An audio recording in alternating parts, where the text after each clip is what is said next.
Bom dia, sou a Lorixá Adriana de Omolu.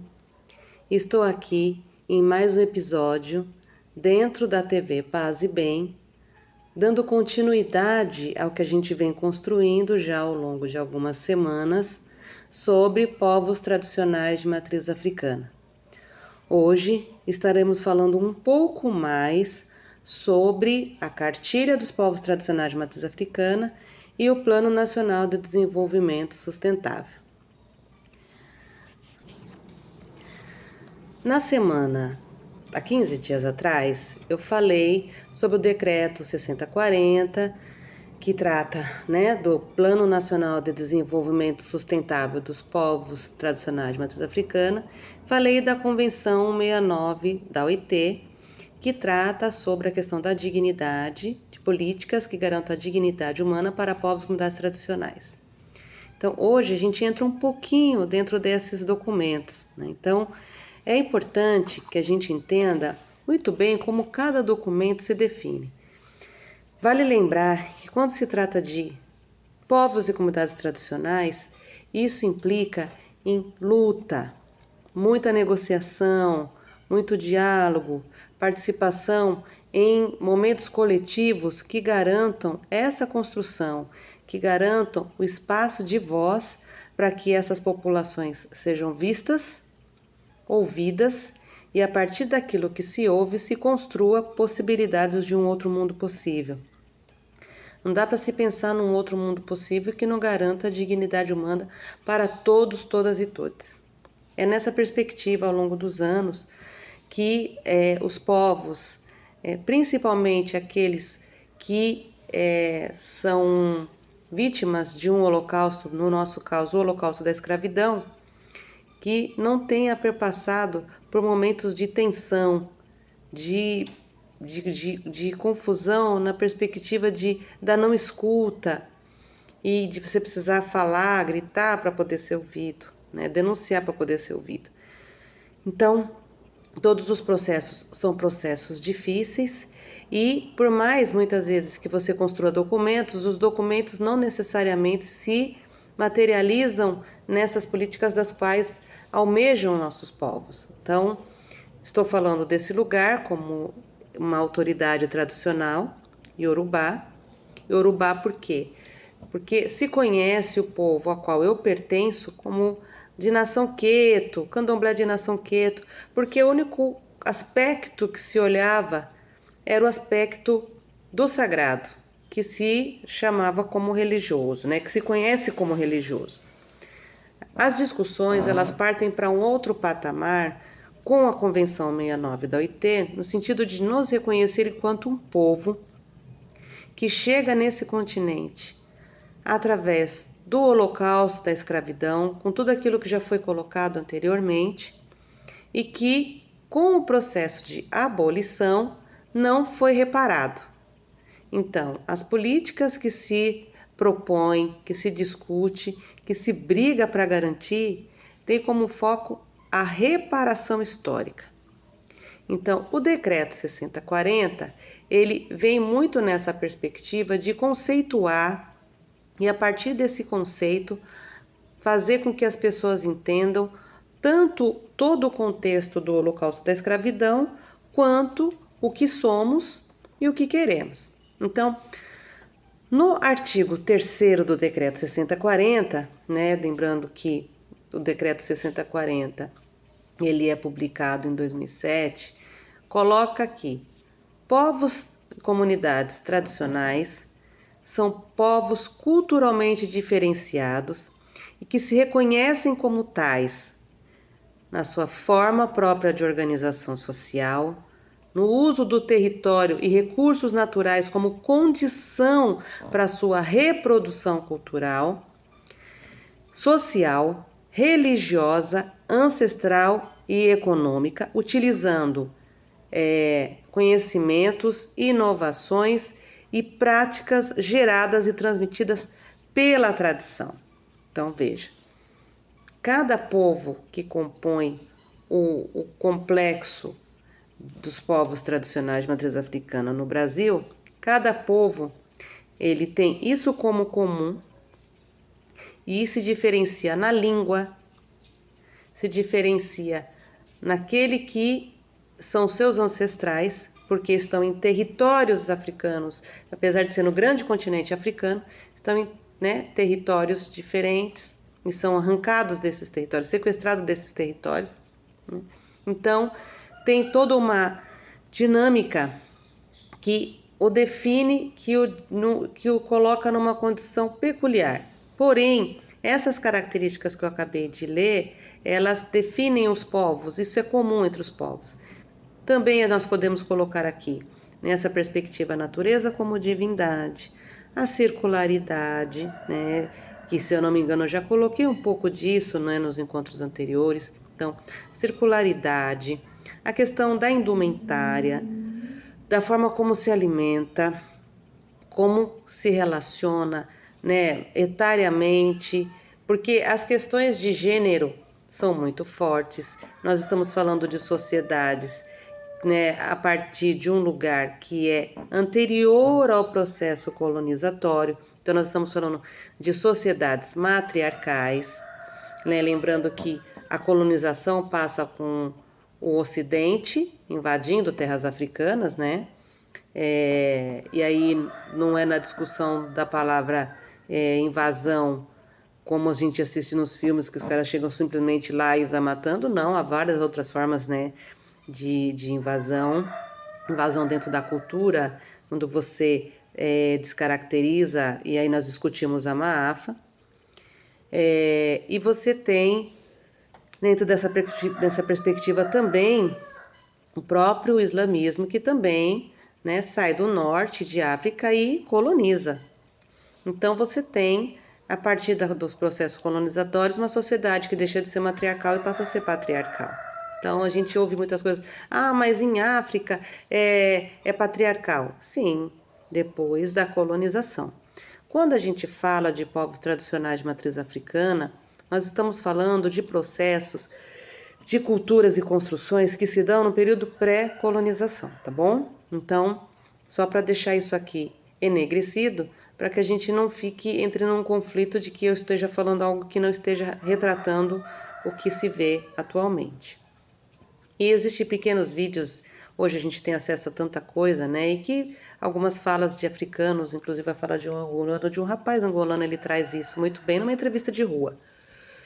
E aí você tem a questão etária, né? Enquanto a gente está falando de sociedades capitalistas que veem nas pessoas mais velhas, nos nossos mais velhos, despesa, que não produzem mais, a gente está falando de culturas que veem nos mais velhos, né, a concretização, a materialização da sapiência, da sabedoria, da experiência, do poder, porque quanto mais velho, mais poderoso você é pelo acúmulo que você tem de saber. E isso é extremamente valorizado. Então, você ter uma pessoa mais velha e cuidar dela também é status. As pessoas disputam os mais velhos. Eles não jogam em asilos, na rua, o mais velho. Eles respeitam. Não importa se está vestido de ouro ou se está vestido com um pano simples. Porque não se trata do ter, se trata do ser. Então, tudo isso são características que elas são muito fortes e presentes dentro dos povos tradicionais. Mas hoje a gente vê outras questões. Sim, porque nós estamos falando de um país colonizado e que por estratégias, né, o nosso povo se organiza por meio de uma instituição religiosa para continuar sobrevivendo. Então foi uma estratégia necessária. Quando a gente parte para as discussões políticas e fala em reparação histórica, não há o que reparar do ponto de vista religioso. Você tem que reparar o povo a partir do momento em que ele não teve educação, não teve moradia, não teve trabalho, não teve nem o direito de estar, de ir e vir, né, de sorrir, de comemorar, de viver. Então, estamos falando disso. Nós estamos falando de um cuidado, de uma proteção aos mais novos, por entender que eles são um princípio que você precisa cuidar e você precisa lapidar, e que é pelo exemplo. Mas também se entende como exemplo a palavra, porque para os povos tradicionais de matriz africana, a palavra tem poder, ela decide, ela define, ela caracteriza, ela aproxima, ela cura, ela derruba, ela faz compreender e ela também faz se desentender. A palavra tem a força, a palavra tem o poder de ser ela mesma, por si mesma, o poder. Então, a palavra também é conduta, sempre ligada às ações, que é uma característica de povos tradicionais, povos comunidades tradicionais. Então, quando a gente está falando do Decreto 6040, ele traz esse conceito muito nessa perspectiva de que povos comunidades tradicionais, eles são diferenciados e reconhecem como tal. E a partir disso, você tem, em 2013, a construção do Plano Nacional de Desenvolvimento Sustentável. O Plano Nacional de Desenvolvimento Sustentável, ele vai trazer, estamos aqui agora em meio a latidos de cachorros. Foi uma construção que se deu num diálogo amplo entre ministérios, institutos, na verdade, Fundação Palmares e diversas secretarias, além do movimento dos próprios povos, né? E ele se dá numa organização, ele se dá por 3 eixos. Gente, de um lado eu tenho o cachorro latindo e do outro lado eu tenho o gato gritando que deve estar brigando. Então, é isso, né? É isso que a gente vai tentando segurar, que é mais difícil. Enfim, acho que um pouco de paz reina nessa casa.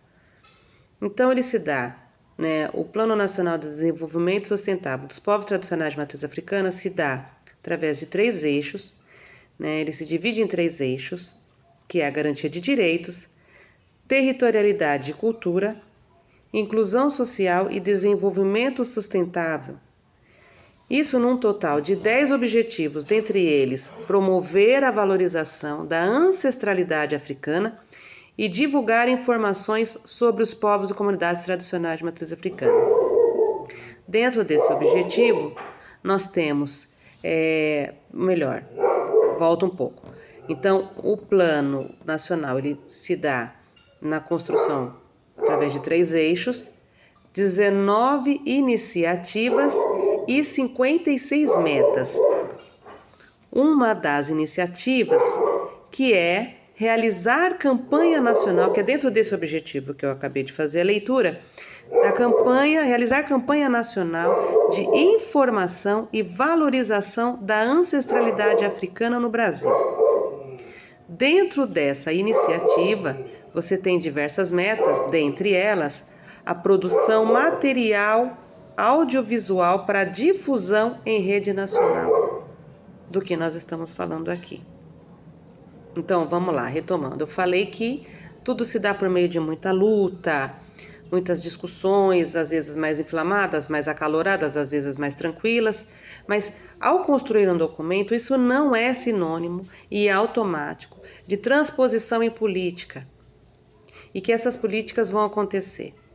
A cartilha dos povos tradicionais de matriz africana, que é publicada, não publicada, ela é elaborada no governo Temer. A bancada evangélica foi atrás do presidente para que ele parasse com esse processo. Não era para fazer, só que a cartilha já estava construída. Então eles falaram, então não vai divulgar, não vai publicar. E esse material ficou parado. É complicado essas coisas, né? Nós estamos falando de um período pós-golpe, né, de impeachment da então presidenta Dilma Rousseff, que assume Michel Temer, né, confecciona a cartilha e a bancada diz, não, você não vai publicar a cartilha. Não se publica a cartilha não vai para todo o país, para as comunidades e tudo mais. Fica como está, deixa como está. Isso se resgata, isso volta. Então, assim, veja, nós falamos das conferências, nós falamos de diversas questões, diversas organizações, diversos movimentos, diversas mobilizações, para que os povos e comunidades tradicionais fossem vistos, porque quem não é visto não existe. E se não existe, para eliminá-los fica mais fácil, porque ninguém vai denunciar, ninguém vai se comover, ninguém vai comprar essa luta, porque eles não existem. Então, ser visibilizado é uma condição sine qua non para que a gente continue existindo. E para você ser visível aos olhos de todos, todas e todes, você precisa construir diversas situações, estratégias para que isso aconteça. Essa é uma estratégia e que mais que isso, não só diz que existimos a partir de um conceito colocado, mas que também exige política para que esse povo que existe possa viver dignamente. Então, nós temos questões que precisam ser colocadas na mesa. O que desses documentos construídos, então veja bem, eu li um objetivo, desse objetivo eu li uma iniciativa e dessa iniciativa eu li uma meta que não se cumpriu. Então o que a gente faz? A gente vai e apresenta e se organiza, restabelece diálogos, né? Aparece de diversas formas, seja com as festividades de Iemanjá, com as caminhadas contra o racismo religioso, né, como assim está posto. Nós denunciamos toda a violência sofrida, nós participamos de forma organizada das grandes conferências, desde a etapa municipal, passando, né, a depender do lugar, etapas regionais, etapas estaduais, para chegar na nacional, das conferências que se constrói ao longo da história. Construímos diversas audiências públicas e também realizamos as nossas atividades, eventos abertos, para que nós sejamos vistos. Para que, sendo vistos, passemos para os olhos de quem não é pertencente a esse povo, que a gente passe a existir. E que toda atrocidade vivida por nós seja denunciada. Porque, inclusive, nos livros didáticos, seja na contação, vou colocar como contação de história, né? Porque também existe um racismo, um preconceito muito grande quando você diminui a contação de histórias em relação a ministrar o conteúdo referente à história universal, à história do país em que diversos povos não existem nessa história, só existe um vencedor. Esse vencedor é aquele que promoveu o avanço, o crescimento e se ignora as origens. Então, tudo isso nos coloca numa invisibilidade que impede que, ao não existir, não estejamos em espaços construídos politicamente para se construir políticas públicas para essas populações. A gente está falando, né, que os povos que aqui chegaram, né, isso é muito importante, tem história e tem saber. Macota Waldina, ela colocou assim: quem são os povos comunidades tradicionais de matriz africana? É um conjunto dos povos africanos para cá transladados e as suas diversas variações e denominações originárias dos processos históricos diferenciados em cada parte do país em relação ao meio ambiente com os povos locais. Então a gente está falando inclusive da relação dos povos africanos que aqui chegaram com os povos originários dessa terra, ou seja, os povos indígenas. Nós estamos falando de construções culturais, construções afetivas, nós estamos falando de produção, nós estamos falando de progresso, nós estamos falando de povos que têm história, que têm conteúdo e que politicamente se organizam e continuam lutando e que criam documentos, que contribuem sobremaneira na construção de documentos para que a sua existência digna seja garantida. E repito, construir os documentos não foi sinônimo de que políticas foram implementadas, mas isso é uma questão para a gente fazer uma reflexão e trazer para o nosso próximo encontro daqui 15 dias. Valeu, minha gente. Obrigada, até mais.